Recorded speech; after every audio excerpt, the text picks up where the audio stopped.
ನಮಸ್ಕಾರ ವೀಕ್ಷಕರೇ, ವಿಸ್ತಾರ ಓಂಕಾರ ಯೂಟ್ಯೂಬ್ ಚಾನೆಲ್ಗೆ ಸ್ವಾಗತ. ನಾನು ಅಪೇಕ್ಷಾ ಜೈನ್. ಪ್ರತಿಯೊಬ್ಬರು ಜೀವನದಲ್ಲಿ ನೆಮ್ಮದಿಯಾಗಿರಬೇಕು, ಸುಖವಾಗಿರಬೇಕು ಅಂತ ಆಸೆ ಪಡ್ತಾರೆ. ಆದರೆ ಏಳು ಬೀಳು, ಒಳ್ಳೆಯದು ಕೆಟ್ಟದ್ದು ನಡೆಯುತ್ತೆ. ಅದರಲ್ಲೂ ವೈವಾಹಿಕ ಜೀವನಕ್ಕೆ ಕಾಲಿಟ್ಟ ಮೇಲೆ ಹಲವಾರು ಸಮಸ್ಯೆಗಳನ್ನು, ಸವಾಲುಗಳನ್ನು ಎದುರಿಸಬೇಕಾಗತ್ತೆ. ಈ ವಿಚಾರದಲ್ಲಿ ಗ್ರಹಗತಿಗಳ ಪಾತ್ರವೇನು, ಯಾವ ರೀತಿ ಕೆಲಸ ಮಾಡುತ್ತವೆ ಅನ್ನೋದನ್ನ ತಿಳಿಸಿಕೊಡೋದಕ್ಕೆ ಇವತ್ತು ನಮ್ಮ ಕಾರ್ಯಕ್ರಮದಲ್ಲಿದ್ದಾರೆ ಭಾರತೀಯ ಜ್ಯೋತಿಷ್ಯ ವಿಜ್ಞಾನ ಸಂಶೋಧಕರಾದ ಮಹಾಬಲಮೂರ್ತಿ ಕೊಡ್ಲಿಕೆರೆ ಅವರು. ಬನ್ನಿ ಅವರನ್ನ ಕಾರ್ಯಕ್ರಮಕ್ಕೆ ಸ್ವಾಗತಿಸೋಣ. ಸರ್ ನಮಸ್ಕಾರ. ನಮಸ್ಕಾರ. ಸಾಮಾನ್ಯವಾಗಿ ಮದುವೆ ಸಂದರ್ಭದಲ್ಲಿ ಸ್ತ್ರೀ ಸುಖ ಗಿಟ್ಟೋದಿಲ್ಲ ಅನ್ನೋ ಮಾತು ಕೇಳಿ ಬರುತ್ತೆ. ಸ್ತ್ರೀ ಸುಖಕ್ಕೆ ಅಡ್ಡಿಯಾಗೋದು ಅಂದರೆ ಏನು, ಹಾಗೆಯೇ ಯಾವೆಲ್ಲ ಗ್ರಹಗಳು ಕಾರಣವಾಗುತ್ತೆ? ಇವೆಲ್ಲ ಈ ಜ್ಯೋತಿಷಗಳ ನಡುವಿನ ಒಂದು ಭಾಷಾ ವೈಖರಿ. ಸ್ತ್ರೀ ಸುಖ ಇಲ್ಲ, ವೈವಾಹಿಕ ಸುಖ ಗಿಟ್ಟೋದಿಲ್ಲ, ಹುಡುಗಿಗಾದರೆ ವೈವಾಹಿಕ ಸುಖ ಗಿಟ್ಟೋದಿಲ್ಲ. ಇವೆಲ್ಲ ಏನು ಅಂದರೆ ಅಲ್ಲಿಯ ಈಗ ಪದಬಂಧಗಳನ್ನು ನಾವು ಇದು ಮಾಡುವಾಗ ಏನು ಒಂದಿಷ್ಟು ಪದಗಳನ್ನು ಇದು ಮಾಡ್ತೇವೆ. ಈಗ ಪ್ರಧಾನವಾಗಿ ಮದುವೆ ಆಗೋದು ಯಾಕೆ? ಹಲವು ಕಾರಣಗಳಿದ್ದಾವೆ.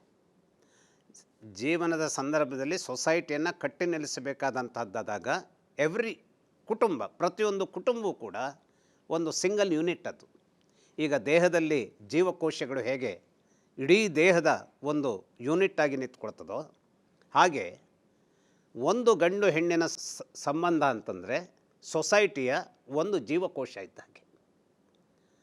ಹಾಗಾದರೆ ಹೆಣ್ಣು ಗಂಡುಗಳು ಯಾಕಾಗಿ ಬರ್ತಾರೆ, ಒಟ್ಟುಗೂಡ್ತಾರೆ?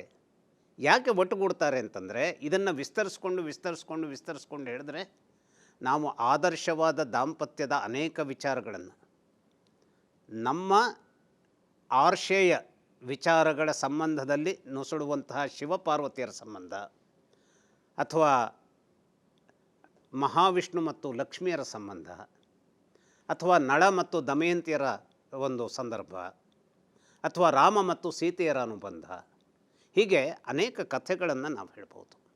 ಅಂದರೆ ಅನ್ಯೋನ್ಯತೆಯ ಒಂದು ಅದ್ಭುತವಾದಂತಹ ಹೆಣ್ಣು ಗಂಡುಗಳ ನಡುವೆ ಯಾವ ಒಂದು ಮ್ಯಾಕ್ಸಿಮಮ್ ಅನ್ನುವಂಥದ್ದು ಆ ಒಂದು ನಾವು ನಿರೀಕ್ಷೆ ಮಾಡ್ತೇವೋ ಅದು ಅವರಲ್ಲಿತ್ತು ಅನ್ನುವಂಥದ್ದು ನಮ್ಮ ಆರ್ಷೇಯವಾದ ನಂಬಿಕೆ. ಆ ಆರ್ಷೇಯವಾದ ನಂಬಿಕೆಯ ಸುತ್ತವೂ ನಮ್ಮ ಕಥೆಯ ಒಂದು ಏನಿದೆ ಜೀವಕೋಶ ಭದ್ರವಾಗಿ ಅದನ್ನು ನಾವು ಕಟ್ಟಿಟ್ಟಿದ್ದೇವೆ. ಅದನ್ನು ಅನೇಕ ಕವಿಗಳು ವರ್ಣಿಸ್ತಾರೆ. ಮೂಲ ಕವಿ ಅದನ್ನು ಏನು ಹೇಳಿದಾನೋ ಅದೇ ದಾರಿಯಲ್ಲಿ ಅದನ್ನು ಇನ್ನಿಷ್ಟು ವಿಸ್ತಾರವಾಗಿ ಬೇರೆ ಬೇರೆ ರೀತಿಯ ಒಂದು ರೂಪಕಗಳೊಂದಿಗೆ ಅದನ್ನು ಹೇಳಿದ್ದಿದೆ, ಅಥವಾ ಚಿತ್ರಗಳೊಂದಿಗೆ ಅದನ್ನು ಹೇಳಿದ್ದಿದೆ. ಹಾಗೆಯೇ ಬದುಕಿನ ಸಂದರ್ಭದಲ್ಲಿ ನಾವೆಲ್ಲರೂ ಕೂಡ ನಮ್ಮ ಮದುವೆಯ ಸಂದರ್ಭದಲ್ಲಿ ನಮ್ಮ ಮಂತ್ರಗಳು ಏನಿರ್ತವೆ, ಆ ಆದರ್ಶಮಯವಾದಂತಹ ಬದುಕು ಇಲ್ಲಿ ಇವತ್ತು ಏನು ಹೆಜ್ಜೆ ಇಡ್ತಾ ಇದ್ದಾರೆ, ಆ ಸಪ್ತಪದಿಯ ಹೆಜ್ಜೆಯನ್ನು ತುಳಿತಾ ಇದ್ದಾರೆ, ಅಂಥವರ ಜೀವನದಲ್ಲೂ ಕೂಡ ಅದು ಆ ಅನುರಕ್ತವಾದಂಥ ಸಂಬಂಧ ಬಂದಿರಲಿ ಅಂತ. ಆದರೆ ಇದು ನಮ್ಮ ಆಶಯ, ಇದು ಬರಲಿ. I wish you all the best ಹೇಳಿದ ದಿನವೇ ಆಕ್ಸಿಡೆಂಟಾಗಿ ಹೋಗ್ಬಿಡ್ಬಹುದು, ಅಥವಾ I wish you all the best ಹೇಳಿದಂಥ ಎಲ್ಲ ವೈವಾಹಿಕ ಜೀವನಗಳು ಸರಿಯಾಗಿ ಹೊಂದಿಕೊಂಡು ಹೋಗಿದೆ ಅಂತ ನಾವು ಹೇಳಲಿಕ್ಕಾಗಲ್ಲ. ಬಟ್ ನಾವು ನಮ್ಮ ಒಂದು ಹೃದಯದಿಂದ ನಾವು ಹೇಳುವಂಥದ್ದೇನು, ಒಳ್ಳೆಯದಾಗಲಿ. ಆದರೆ ಆ ಜಾತಕದಲ್ಲಿ ಪುರುಷನಿಗೆ ಸ್ತ್ರೀ ಸುಖವೇ ಇಲ್ಲ ಅಂತಾದರೆ ಏನಾಗುತ್ತೆ? ಮದುವೆ ಆಗೋದಿರಲಿ, ಮದುವೆಯೇ ಆಗದೆ ಹೋದಂತಹ ಒಂದು ಸಂದರ್ಭ ನಿರ್ಮಾಣ ಆಗಿಬಿಡ್ಬೋದು. ಹಾಗಾದರೆ ಸ್ತ್ರೀ ಸುಖ ಇಲ್ಲ ಅನ್ನುವಂಥದ್ದನ್ನು ಹೇಗೆ ಗುರುತಿಸ್ತಾರೆ? 4ನೇ ಮನೆಯ ಸುಖ ಸ್ಥಾನಕ್ಕೆ ಏನಾದರೂ ಶಕ್ತಿ ಇದೆಯಾ ಅಂತವನ್ನು ನಾವು ಅದನ್ನು ಗ್ರಹಿಸಬೇಕಾಗುತ್ತೆ. 7ನೇ ಮನೆ ದಾಂಪತ್ಯದ ಮನೆ, ಆ ಮನೆಯಲ್ಲಿ ಶಕ್ತಿ ಇದೆಯಾ ಅನ್ನುವಂಥದ್ದನ್ನು ನಾವು ನೋಡಬೇಕಾಗುತ್ತೆ. ಅಥವಾ ಭಾಗ್ಯದ ಮನೆ, ಭಾಗ್ಯ ಅನ್ನುವಂಥದ್ದು ಏನಾದರೂ ಇದ್ದರೆ ಒಂದು ಜೀವನದ ಅನೇಕ ರೀತಿಯ ನಮ್ಮ ನಡಿಗೆಗಳು ಇರಬೇಕಲ್ಲ. ಅನೇಕ ಮದುವೆ ಆಗಬೇಕು, ಮಕ್ಕಳಾಗಬೇಕು, ಮನೆ ಕಟ್ಟಬೇಕು, ನೌಕರಿಗೆ ಹೋಗಬೇಕು, ಪ್ರಮೋಷನ್ ಸಿಗಬೇಕು, ಹೀಗೆಲ್ಲ ಎಷ್ಟೆಷ್ಟೋ ಘಟ್ಟಗಳನ್ನು ನೋಡುವಾಗ ನಮಗೆ ಭಾಗ್ಯ ಇದೆ ಅಂತಾದರೆ ಅಲ್ಲೊಂದು ಎಳೆ ಸಿಗುತ್ತೆ. ಮಕ್ಕಳಾಗುವಂತಹ ಸಂದರ್ಭ ಇದೆ ಅಂತಾದರೆ ದಾಂಪತ್ಯ ಆಗಲೇಬೇಕಲ್ಲ. ಹಾಗೆ ಅನೇಕ ರೀತಿಯ ಜಾತಕದ ಮನೆಗಳನ್ನು ಅಭ್ಯಾಸ ಮಾಡಿ ಈ ಒಂದು ಸ್ತ್ರೀ ಸುಖ ಇಲ್ಲಿ ಇದೆಯೋ ಇಲ್ಲವೋ ಅನ್ನುವಂಥದ್ದನ್ನು ನಿರ್ಧಾರ ಮಾಡಬೇಕು. ಇನ್ನು ಕೆಲವರಿಗೆ ಸ್ತ್ರೀ ಸುಖ ಇರುತ್ತೆ. ಸ್ತ್ರೀ ಸುಖ ಇದ್ದರೆ ಅದು ಸಮಾಜ ಒಪ್ಪಬಹುದಾದಂಥ ಸ್ತ್ರೀ ಸುಖ ಅಲ್ಲ. ಅದು ನಾನು ಅದನ್ನು ಇಲ್ಲಿ ವಿಸ್ತಾರವಾಗಿ ಹೇಳಬೇಕಾಗಿಲ್ಲ. ಪುರುಷ ಎಲ್ಲೋ ಹೋಗಿ ತನ್ನ ಕಾಮದ ಆ ತೃಷೆಯನ್ನು ತೀರಿಸ್ಕೊಂಡು ಬರುವಂಥ ಒಂದು ಅನೇಕ ಸಂದರ್ಭಗಳನ್ನು ನಾವು ಗಮನಿಸ್ತಾ ಇರ್ತೇವೆ. ನಾವು ಹಿಂದಿನ ಕಾಲದಲ್ಲಿ ಇದನ್ನು ಕೇಳಿರದೆ ಹೋಗಿದ್ದಿದ್ದರೂ ಕೂಡ ಹೊಸ ಕಾಲದ ಸಂದರ್ಭದಲ್ಲಿ ಸ್ತ್ರೀಯರು ಕೂಡ ಇಂಥ ಒಂದು ಅನುಚಿತವಾದಂತಹ ದಾರಿಯಲ್ಲಿ ಕೆಲವೊಂದು ಕಡೆ ಸಾಗುವಂಥ ಒಂದು ಸಂದರ್ಭ ಇದೆ ಅನ್ನುವಂಥದ್ದನ್ನು ನಾವು ಕೇಳ್ತಾ ಇರ್ತೇವೆ. ಹಾಗಾದರೆ ಈ ಅನುಚಿತವಾದಂತಹ ಆ ಅಕ್ರಮವಾದಂತಹ ಸಂಬಂಧ ಸ್ತ್ರೀ ಸುಖದ ಒಳಗೆ ಪರಿಣಾಮಕಾರಿಯಾಗಿ ಬರ್ತದ? ಇಲ್ಲಿ ಸ್ತ್ರೀ ಸುಖ ಅಂದರೆ ಸ್ತ್ರೀ ಸುಖ ಅನ್ನುವಂಥದ್ದಾಗಿ ಮಾತ್ರ ತಗೊಳ್ಳುವಂಥದ್ದಲ್ಲ. ಸ್ತ್ರೀಗೂ ಕೂಡ ಆ ಪುರುಷೋತ್ತಮನ ಸುಖ, ಪುರುಷೋತ್ತಮ ಅಂದರೆ ರಾಮ ಅಂತ ಮಾತ್ರ ಅಲ್ಲ, ಅಂದರೆ ಪುರುಷನ ಸುಖ ಇದೆಯಾ?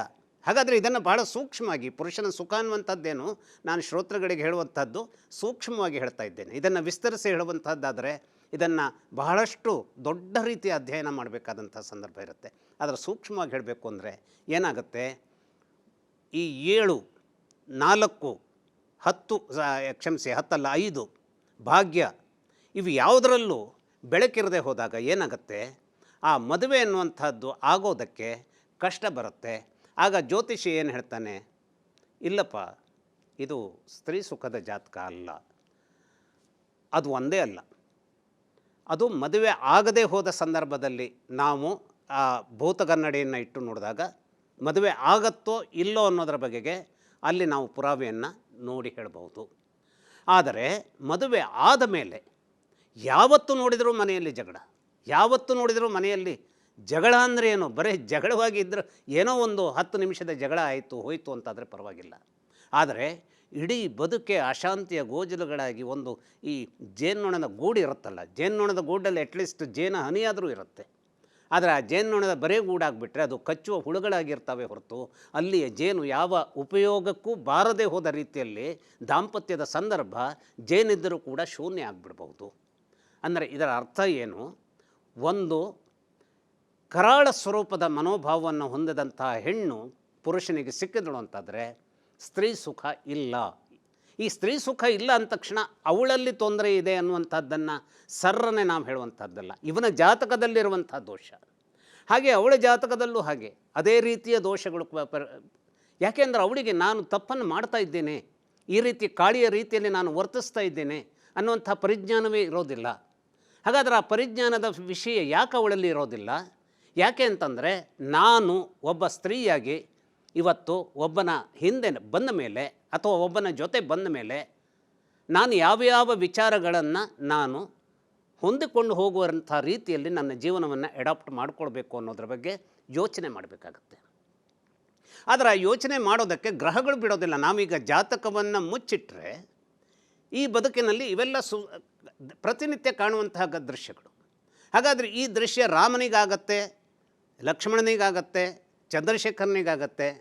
ಆದರೆ ಯಾಕೆ ಇನ್ನೊಬ್ಬನಿಗೆ ಬಸವರಾಜನಿಗಾಗೋದಿಲ್ಲ, ಅಥವಾ ಇನ್ನೊಬ್ಬ ಯಾವುದೋ ಒಬ್ಬ ಅಜಿತ್ ಸೇನ್ನಿಗೆ ಯಾಕೆ ಆಗೋದಿಲ್ಲ, ಅಥವಾ ಇನ್ಯಾವುದೋ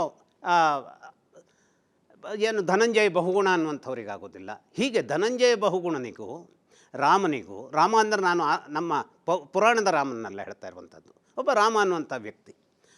ಆ ಎಲ್ಲ ವ್ಯಕ್ತಿಗಳ ಸಂದರ್ಭವನ್ನು ಗಮನಿಸಿದಾಗ ಆ ಮನೆಯ ಜಗಳವನ್ನು ಏನಾಗಿರುತ್ತೆ ನೋಡಿ, ಎಷ್ಟು ಇದು ದುರ್ದೈವದ ಸಂಗತಿ ಅಂದರೆ ಮನೆಯಲ್ಲಿ ಜಗಳ ಆಯಿತು ಅನ್ನುವಂಥ ವಿಚಾರವನ್ನು ನಾನು ಹಂಚಿಕೊಳ್ಳಿಕ್ಕೂ ಕೂಡ ಆಗೋದಿಲ್ಲ. ಯಾಕೆಂದರೆ ಇದು ಹಂಚಿಕೊಳ್ಳುವಂಥದ್ದಲ್ಲ. ಹಂಚಿಕೊಂಡ್ರೆ ಏನಾಗುತ್ತೆ, ಕೇಳ್ತಾರೆ. ಈಗ ನನ್ನ ಹತ್ರ ಬಂದು ನನ್ನ ಜೀವನ ಈ ರೀತಿಯಲ್ಲಿ ತೊಂದರೆಗೆ ಒಳಗಾಗಿದೆ ಅಂತ ಹೇಳಿದರೆ ನಾನು ಏನು ಮಾಡಲಿಕ್ಕೆ ಸಾಧ್ಯ ಇರುತ್ತೆ? ನಾನು ಗಂಡನಿಗೋ ಅಥವಾ ಹೆಂಡತಿಗೋ ಹೀಗಲ್ಲ, ಇದು ಸರಿಯಲ್ಲ ಅಂತ ಹೇಳಿದರೆ ಇವರು ಯಾರು ನಡುವೆ ಬರೋದಕ್ಕೆ, ನಮ್ಮಿಬ್ಬರ ನಡುವೆ ಬರೋದಕ್ಕೆ ಇವರು ಯಾರು ಅನ್ನೋದು ಬರಬಹುದು. ಒಮ್ಮೊಮ್ಮೆ ಅಕಸ್ಮಾತ್ತಾಗಿ ಒಬ್ಬರ ಮಾತನ್ನು ಕೇಳುವಂಥ ಒಂದು ಸುಖಮಯವಾದಂಥ ಸ್ಥಿತಿ, ಗಟ್ಟಿಯಾದ ಸ್ಥಿತಿ ಉಂಟಾಗಲೂಬಹುದು. ಆದರೆ ನೀವು ಕೇಳಿದ್ರಲ್ಲ, ಸ್ತ್ರೀ ಸುಖ ಇಲ್ಲ ಅಂದರೆ ಏನು? ಮದುವೆ ಆಗಿರ್ತಾರೆ, ಆದರೆ ಆ ಮದುವೆಯನ್ನು ಯಾವ ಕಾರಣಗಳಿಗಾಗಿ ಆಗ್ತಾರೋ ಆ ರೀತಿಯ ಮದುವೆ ಆಗುವಂಥ ಕಾರಣದ ಪ್ರಭಾವಳಿಯನ್ನು ತಮ್ಮ ವಿಚಿತ್ರವಾದ ಗುಣಧರ್ಮಗಳಿಂದ ಅದನ್ನು ಒಡೆದು ಚೂರು ಮಾಡ್ತಾರೆ. ಇಲ್ಲಿ ಸ್ತ್ರೀ ಸುಖ ಅವನಿಗಿಲ್ಲ ಅಂತ ಹೇಳೋದರ ಅರ್ಥ ಬರೀ ಪುರುಷನಿಗೆ ಮಾತ್ರ ಆ ಒಂದು ಸಂಬಂಧ, ಆ ವಿಚಾರವನ್ನು ನಾವಿಲ್ಲಿ ಎತ್ಕೊಳ್ಬಾರ್ದು.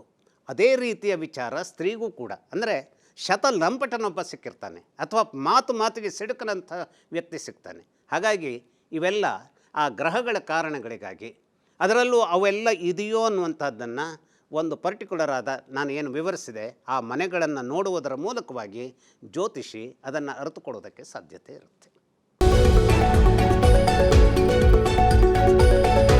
ಪ್ರತಿ ಕ್ಷಣದ ಸುದ್ದಿಗಳಿಗಾಗಿ ವಿಸ್ತಾರ ನ್ಯೂಸ್ ಆಪ್ ಡೌನ್ಲೋಡ್ ಮಾಡಿ. ವಿಸ್ತಾರ ನ್ಯೂಸ್, ನಿಖರ ಜನಪರ.